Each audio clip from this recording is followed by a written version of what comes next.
কি হয়েছে? কি হয়েছে? দেখেছো, দাঁড়িয়ে দাঁড়িয়ে ভোলা আমার সাথে তর্ক করছে। তোমার সাথে তর্ক করছিল? ভোলা, তুই তর্ক করছিলি? আস্তাগফিরুল্লাহ। ভাইজান, আপনি কথাটা বলেন কি? ভাবি সবের লোক তর্ক করলে এই বাড়িতে আমার চাকরিটা থাকবো? নিজের অবস্থাটা বুঝতেছেন না। তাহলে তুই কাজ করবি, যা। জি, সালাম আলাইকুম। সালাম আলাইকুম, সালাম আলাইকুম। দারুণ লাগছে তোমাকে, আমার লক্ষ্মী সোনা। গুড্ডু গুড্ডু। থাক, আর ঢং করতে হবে না। পরশু তোমাকে জড়োয়া নেকলেসের কথা বলেছিলাম। আরে সাথে সাথেই অর্ডার দিয়েছি। ওকে। আর আমার জন্য একটা আলাদা অ্যাকাউন্ট করতে বলেছিলাম।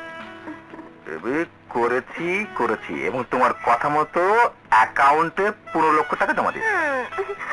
কিন্তু সাভারের জমিটা সেটাও তোমার নামে করেছি।